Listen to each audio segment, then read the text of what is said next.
அந்த கம்பெனிக்காக என்னெல்லாம் பண்ணிருக்க நீ? கொஞ்சம் கூட நன்றி இல்லாம இப்படி பண்றாங்க. வேலை இல்லாம இப்ப என்ன பண்ணுவ? ஏய், அந்த மேனேஜர் பண்ற டார்ச்சருக்கு கம்பெனி என்னடி பண்ணும்? அந்த கம்பெனி நமக்கு எவ்வளவு செஞ்சிருக்கு, அதையும் கொஞ்சம் யோசிச்சு பாரு. வேற வேலை தேடிக்க வேண்டியதான். கம்பெனில லோன்லாம் எடுத்திருக்கியே, இப்படி திடீர்னு ரிசைன் பண்ணிட்டா சும்மா இருப்பாங்களா? இப்ப வேற வேலை உடனே கிடைக்குமா ரஜினி? எனக்கு தலையே சுத்துது போ. எனக்கும் தெரியல, வருது வரட்டும். என்ன பண்றது, ஃபேஸ் பண்ணி தானே ஆகணும். கல்யாண செலவுக்கு கூட கம்பெனில தான் லோன் கேட்டிருந்தேன். ரஜினி, வீட்டு சூழ்நிலையை எப்படி சமாளிக்க போற? கல்யாண வேலையை பாப்பியா இல்ல புது வேலையை தேடுவியா? உன் வீட்டுல இருக்கிறவங்களுக்கு தெரிஞ்சா என்ன ஆகும்? இத பத்தி யார்கிட்டயும் சொல்ல வேண்டாம் அனிதா. அதானே, ஏன்டி இப்படி இருக்க? இப்படி உன் கஷ்டம் என்னன்னு யார்கிட்டயும் சொல்லாம மறைச்சு வைக்கிறனாலதான் அவங்க எல்லாருக்குமே ஈஸியா போச்சு. உன் பணத்தை எடுத்து அவங்க ஐஃபையா செலவு பண்ணி ஜாலியா இருப்பாங்க. நீ ரூம்குள்ள உட்காந்து தயிர் சாதம் சாப்பிடுவ. விடுடி, நம்ம பிரச்சனையை நாம தானே பாத்துக்கணும். சொல்லி தொலையண்டி. நானே உனக்கு ஃபோன் பண்ணோம் தான் நினைச்சேன் ரஜினி. எக்ஸாமுக்கு போக முடியாதா? ஏன் திவ்யா, என்னாச்சு? வாயை திறந்து சொல்ல. அது காலேஜுக்கு என்ன? அது இல்லக்கா, காலேஜ் ஃபீஸ் கட்டல. அது கட்டினாதான் எக்ஸாம் எழுத முடியும். என்னது, ஃபீஸ் கட்டலையா? இப்ப வந்து ஃபீஸ் கட்டலன்னு சொல்ற? முன்னாடியே சொல்ல வேண்டியதானே? இப்படி லாஸ்ட் மினிட்ல வந்து சொல்றியே திவ்யா. அக்கா, ஏற்கனவே வீட்ல ரொம்ப கஷ்டமா இருக்கு. ராதிகா அக்கா கல்யாண செலவு வேற. அதான். என்ன திவ்யா பேசுற? எப்படி இருந்தாலும் நாம தானே ஃபீஸ் கட்டி ஆகணும். சரி, எவ்வளவு கட்டணும்? ஆரம்பத்துல இருந்தே நம்ம எதுவும் கட்டலக்கா. 1.5 லட்சம் ரூபாய் கட்டணும்க்கா.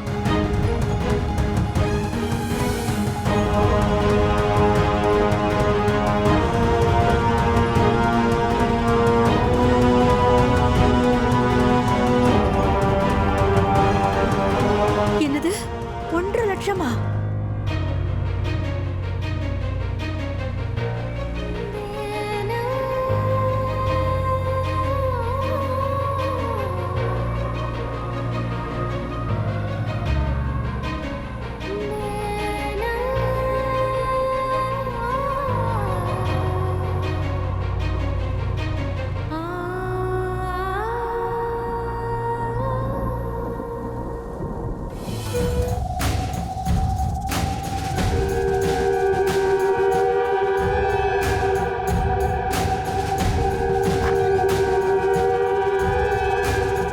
சார், வாங்க ரஜினி,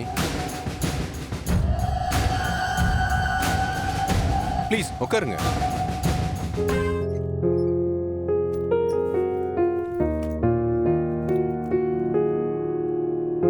உங்க சிச்சுவேஷன் எனக்கு புரியுது. நீங்க எதை பத்தியும் யோசிக்க வேண்டாம், ஹெசிடேட் ஆகவும் வேண்டாம். நம்ம பழைய ஜீம் உங்களை பத்தி நிறைய சொல்லியிருக்காரு. அதனாலதான் என்னால முடிஞ்ச ஹெல்ப் பண்ணணும்னு நினைச்சேன். Thank you sir. ஆனா எல்லாரும் ஒரே மாதிரி இருக்க மாட்டாங்கங்கிறதையும் நீங்க புரிஞ்சுக்கணும் ரஜினி. சில விஷயங்களை காம்ப்ரமைஸ் பண்ணிக்கிறது நல்லதுதான். சார், கேபின் கிடையாது, எல்லார் கூடயும் உட்காந்து தான் வேலை பார்க்கணும்னு சொன்னாரு. அதை நான் அக்செப்ட் பண்ணிக்கிட்டேன். பட் நான் தனியா உட்காந்து வேலை பார்க்கறதுக்கு ஒரு வேலிடான ரீசன் இருக்கு.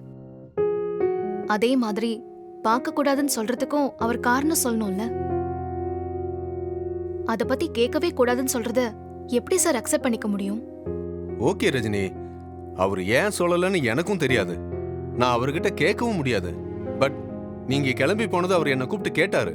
அதனாலதான் நீங்க ரெசிக்னேஷன் அனுப்புனதை நான் அவர்கிட்ட சொல்ல வேண்டியதாயிடுச்சு. அவர் தான் லோன் சாங்ஷன் ஆயிடுச்சுன்னு உங்ககிட்ட சொல்ல சொன்னாரு. சார், என் ரெசிக்னேஷன் இல்ல, அதை நான் ஃபார்வர்ட் பண்ணல.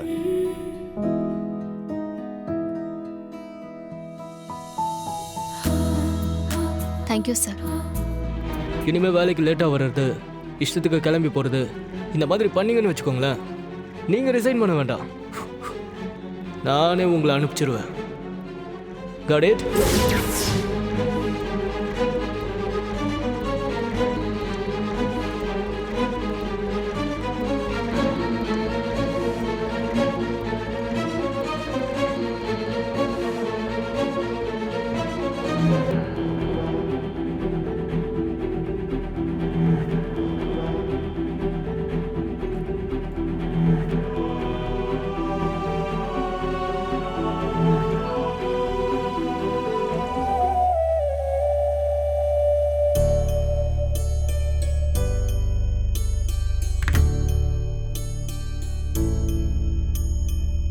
எப்போ பாரு ஏதாவது பதட்டத்திலேயே இருக்கு என் வீடு. என் வாழ்க்கை தான் இப்படி ஆயிடுச்சுன்னா என் பொண்ணுங்க வாழ்க்கையும் இந்த மாதிரி ஆயிடுச்சே. ராதிகா கல்யாணம் நல்லபடியாக முடியணும்னு நினச்சிக்கிட்டு இருக்கிறேன். அதுக்குள்ளே இந்த திவ்யாவோட ஃபீஸ் பிரச்சனை. எப்போதான் இந்த கடவுள் கண்ணை திறந்து பார்க்க போறானோ தெரியல.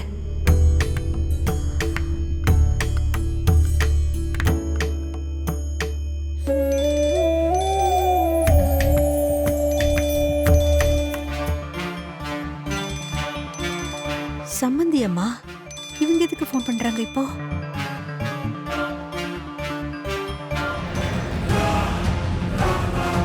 எப்படி பேசுறான் பாரு உன் பொறுப்பான புள்ள.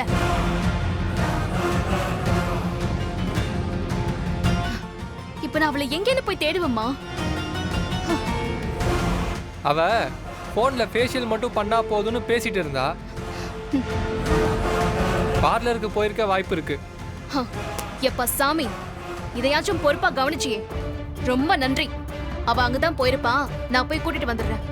அவங்க இங்க வந்தாங்கன்னா பேசி இருக்க வைங்க.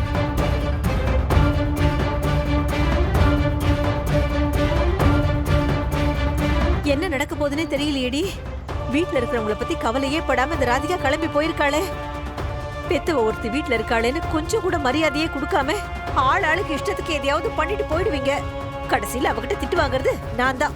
அம்மா, ராதிகா பண்ணதுக்கு எல்லாரும் ஏன் திட்டுறீங்க? டேய், நீ பேசாதடா. ஒன்னாலே ராதிகாவாலையும் தான் நான் ரஜினி கிட்ட எப்ப பார்த்தாலும் திட்டு வாங்கிட்டே இருக்கேன்.